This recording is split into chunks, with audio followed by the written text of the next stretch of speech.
can at this point.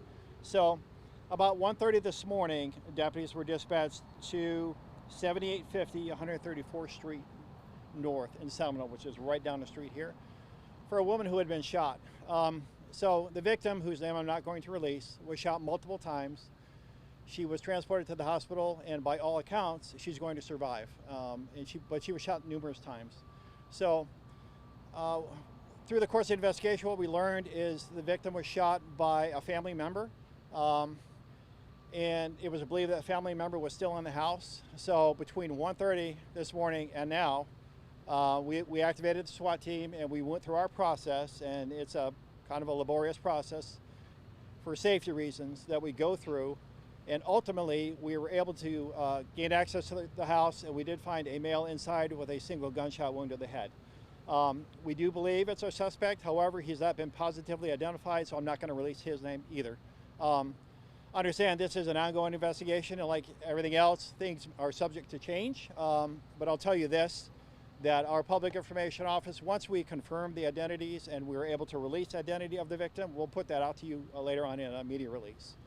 So that's kind of it now. At this point, I'll take any questions if y'all have any. In the hours that you guys have been here, was there a public safety concern during your investigation?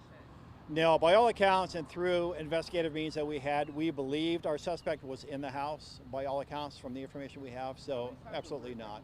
I'm sorry. How many times?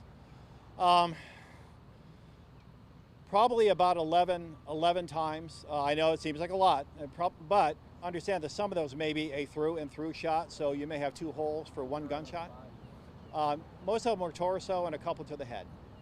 Do you Yes. know the family relations between the two people involved in this investigation? I do. They are family related. Siblings, mother? I'm not going to give you that. Self-inflicted gunshot wound? It appears to be a self-inflicted. He was the only person in the house, but yes.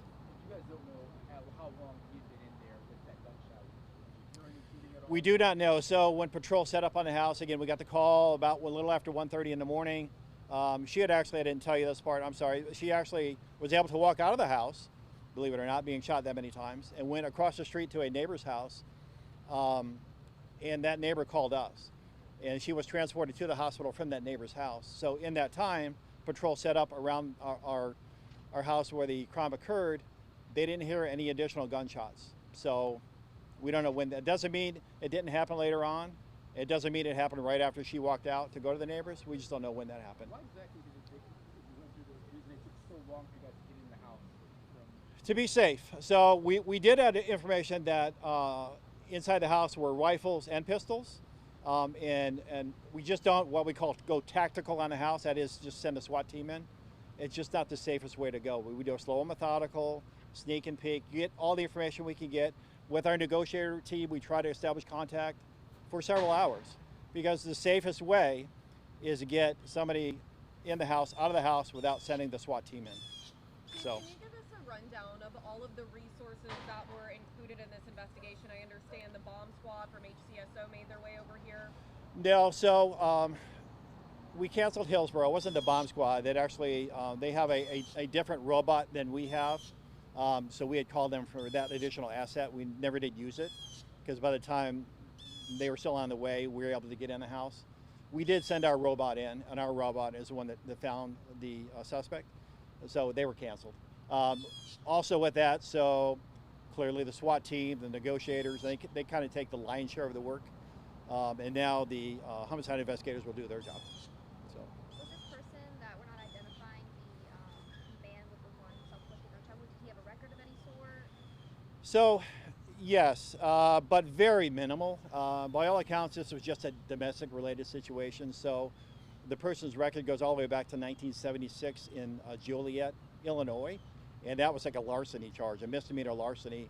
And then there was one other felony domestic by strangulation with this victim in 2016. But beyond that, that's it. So by all accounts, this is it's sad. It's a sad situation, but this is a victim, a domestic violence related crime. So it had only been the victim and the suspected shooter inside the house. There was nobody. Correct. That's just those two. Yes. Was the victim in any position to tell you how this all started? Was there an argument? Was she sleeping? Was she, what transpired? There is more to the story. Understand that somebody who's been shot multiple times, it's really hard to get information. There is more to the story. I'm just not comfortable releasing that to you right now. But yes, there was an argument prior to this happening, yes. Is she critical Best guess, we're told she's going to survive. So. With this being an hours-long investigation closing down a portion of a main roadway, is there a reason why media requests went unanswered for so long today? I don't know anything about that. It's something we can talk about offline, but I don't know about what that's all about. Last question for you. To somebody who doesn't know anything about how your operations work, how would you simply explain from start to finish what you guys go through to finish this? Sure. So from the initial call where the woman is shot, and believe it or not, she was talking as much as she could at the time. She's at the neighbor's residence. She's transported to the hospital. She identifies the house where she came from. Tells us that there's another individual inside who is armed, and again with both pistols and long rifles. Definitely concerning for law enforcement, especially the long rifles, because you can shoot a long way with those. From that, it's just set up. We bring in armored vehicles. What we call hail the house. We use the intercom. We challenge the house, if you will, try to get the person to come out. That went on for quite some time. So I'll tell you the time between the call, which was at 1:30, and SWAT was activated, was about 5:30. So all that time in between, they were doing every effort they could to get who was ever in the house out safely. And once they kind of hit a wall, then they called me, and SWAT was initiated.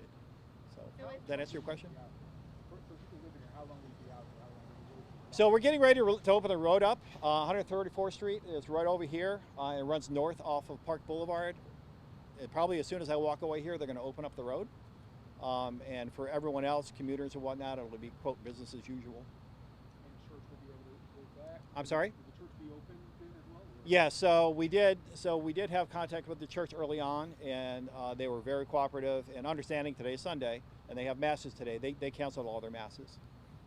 So just that you guys don't know at what point the suspected shooter inflicted the gunshot wound to the head. It was all done at the same time. Oh. Again, she was shot. She went outside, went to a neighbor's house, and they called us immediately. So it was right then. But you don't know when exactly he shot himself, though. No, we don't know. That's what you asked me. No, we don't know when that happened. Did any of you guys hear a gunshot after No, she was shot? nobody heard the gunshot. It doesn't mean it didn't happen later. We just didn't hear it. Anything else? I think one last question for you. You said 11 different times. Where are those different gunshots? So most of them are to her body, center mass, if you will, to her body. I think she has a couple in her leg, somewhere in her thigh, and 2 to the head. But 11 times. It's amazing. You think of somebody who's been shot that many times that is still able to walk out of her house, walk across the street to the neighbor, and tell them what happened. Yeah, Especially in the head. pretty amazing. But Thank you. all right, guys, appreciate you.